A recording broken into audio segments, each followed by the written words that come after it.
અમદાવાદમાં આવાસમાં મકાન ભાડે આપનાર વિરુદ્ધ હવે કડક કાર્યવાહી થશે। આ નિર્ણય કર્યો છે મહાનગરપાલિકાની હાઉસિંગ કમિટીએ। અમદાવાદમાં ઈડબ્લ્યુએસ અને એલઆઈજી પ્રકારના મકાનો લાભાર્થી 7 વર્ષ સુધી ભાડે આપી શકતા નથી।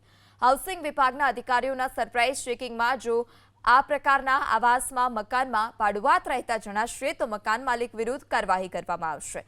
ભાડુઆત રહેતા મકાનોને 90 દિવસ સુધી સીલ કરવામાં આવશે। ઓછામાં ઓછા 50,000નો દંડ વસૂલાશે। જો 90 દિવસ બાદ ફરીથી મકાન ભાડે આપેલું પકડાશે તો 1 લાખનો દંડ અને ત્રીજી વાર પકડાશે તો સિટી સિવિલ કોર્ટમાં દસ્તાવેજ રદ કરવામાં પણ આવશે। આજની કમિટીમાં મારા સાથી સભ્યો સાથે અને ડેપ્યુટી ચેરમેન મેહુલભાઈની સાથે ડીવાયએમસી જો ચર્ચા કરવામાં આવી। એમાં આપણે ઈડબ્લ્યુએસ અને એલઆઈજી આવાસ યોજનામાં એક ક્લોઝ છે કે 7 વર્ષ સુધી ભાડે ના આપી શકે કે વેચી ના શકે, છતાં પણ બીજે જ દિવસથી એલોટમેન્ટ લેટર પોઝેશન લેટર આપ્યા પછી બીજે જ દિવસથી એ ભાડે આપવા માટે માગે છે। અમે માસ પ્રમાણમાં એનો સર્વે કરાયો, એમાંથી ઘણા લોકોને પકડ્યા છે।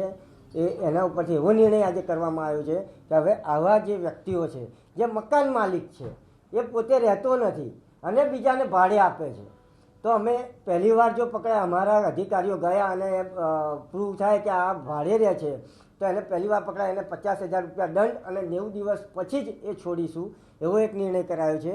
માની લો કે ફરી સર્વેમાં જાય છે, ફરી એ પકડાય છે તો એને ₹1 લાખ દંડ અને 90 દિવસ પછી છોડવામાં આવશે। અને જો ત્રીજી વાર સર્વેમાં જતાં એ પકડાશે તો સિટી સિવિલ કોર્ટમાં એનો દસ્તાવેજ કેન્સલ કરવાનો નિર્ણય અમે આજની કમિટીમાં લીધો છે।